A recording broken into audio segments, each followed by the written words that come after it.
Hey everyone, Rick here. Here's my top 10 albums. If you haven't subscribed to my channel, please do so. I want to hit 750. Please like this if you like metal. Playing in the background when I'm doing this is, I do have the CD. I didn't grab it out, but this is Eternal, Cryptic Lust. If you haven't checked this album out, do so, man. This is a great death metal album. Make sure to check it out. So let's get this going right away. So I got 10 albums here from 1995. It's crazy. That was an awesome year for metal releases. This could have been like an easily like top 20. But I wanted to keep it short. I wanted to keep it at top 10. So here, top 10, I have Vader, De Profundis. This was released in January 5th. And this is a Polish death metal band. This is their second studio album. I mean, it's just a great death metal album. It deserves like multiple listens. I'm very new to Vader. I think that they deserve to be on here. For some reason, they didn't stick till now for me. So yeah, Vader, De Profundis. If you haven't checked that out, it's a great listen. Do it. So number 9, I have Suffocation, Pierced Within. This is the band's third studio album. This is a New York brutal death metal band. Released on May 1st on Roadrunner Records, produced by Scott Burns. This is the band's like longest album at 45 minutes. And for like fans and like even the band members like Terrence Hobbs, this is like this is my favorite album. This is Terrence Hobbs' favorite album. A lot of people's favorite album by the band. They did re-record 2 songs on here. Synthetic Revived from Human Waste from their album, their debut album or their demo album or something. I don't have that album. And then Breeding the Spawn from the album Breeding the Spawn. So they re-recorded two songs for this album. So that's number 9. I have Suffocation, Pierced from Within.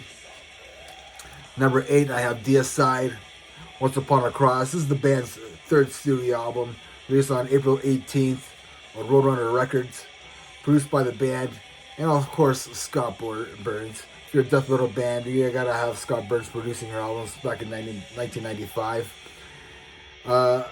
Apparently, the Hoffman brothers, they didn't like the guitar tone on this album, but I guess Scott Burns and their A&R guy, they had to convince these guys that this is the tone that you want for your guitars. This is what so they went with that. So that's why the next album they went back to that crappier guitar tone that they like. So yeah, to me, I think this is the band's best album, and that's Deicide, Once Upon a Cross. So number 7, I have Dan Nola. This is released on September 19th on East West Records. This is like I was saying before, this is a super group with Phil Anselmo, Pepper Keenan, Kurt Winstein, Jimmy Bauer, and Todd Strange. Yeah, man. Temptations Wing, Lifer, Pillars of Eternity, Losing All, Stone the Crow, Bury Me in Smoke. Just a banger of an album. Awesome heavy metal, stoner doom metal album. This is my favorite stoner doom album. And yeah, man, deserves to be up there. Number 6, I have At the Gates, Slaughter of the Soul, the band's 4th studio album. They're from Sweden. It's good to have a band outside of the States now. Yeah, melodic death metal band. This was released on November 14th on Earache Records. I mean, this is the standard for mellow death. And I mean, unfortunately, the band dismembered in 1996. And but they got back together in 2007, and then they released new material in 2014. But for this album, man, what a terrific album! I remember getting this album. I mean, Blinded by Fear, Slaughter of the Soul, Cold, Under a Serpent's Sun, Suicide Nation, World of Lies, and more.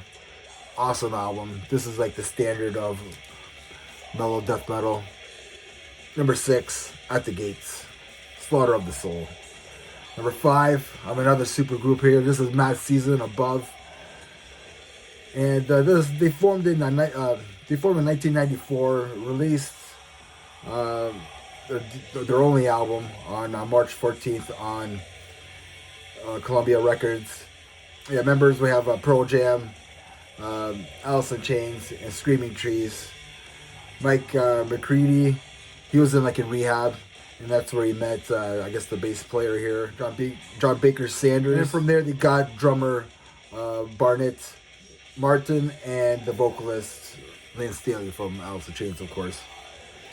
Lance Staley, I didn't know that he did the artwork, the illustration there for the album cover. It's like him and his girlfriend at the time, or fiance at the time, like kissing or something like that.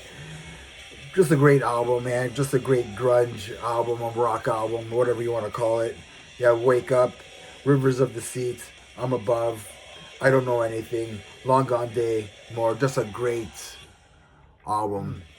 Mike McCready was hoping, he was trying to get sober members, people that were trying to get clean and stuff like that. So that's why he kind of made this group, and he was hoping that by getting Lance Staley, that would help him get clean. But unfortunately, that didn't happen, of course, right? So number 4, I have Meshuggah, Destroy, Erase, Improve, released on May 12th on Nuclear Blast.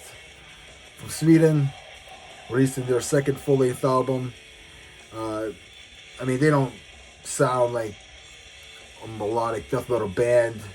They don't even sound like HM2 death metal band that was going on in Sweden. They had their own thing going on, their own influence going on. They had their own sound, of course, because they ended up making some kind of their own heavy metal genre that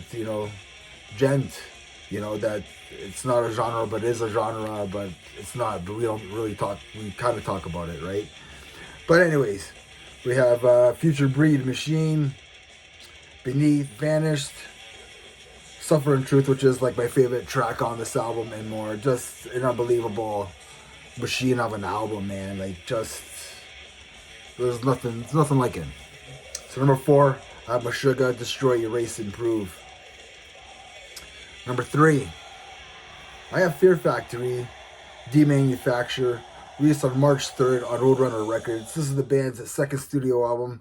I think it's the band's best album, with the classic lineup. We have Dino on guitar, Christian on bass, we have Burton there, vocals, and then we have Raymond doing the drums, just that drum sound, the clicking of the double bass. 1995, nobody was doing that. I don't know who produced this album. I forgot. It wasn't Scott Burns. I know that for a fact. But now I think now the band members are just it's just Dino with random guys there. Nobody's there. But the inspiration for this album, I guess, and the concept, it's kind of the Terminator movies. The Terminator movies kind of made this concept or whatever. So we have Demanufacture, Zero Signal, Replica, which is that video made me a fan of this band, and this is why this is my favorite Fear Factory. Watching that video made me a fan. New Breed, we are the new breed. Body Hammer, I really love that riff. That was my favorite riff, and more. Just an awesome album. So number 3, I have Fear Factory, Demanufacture.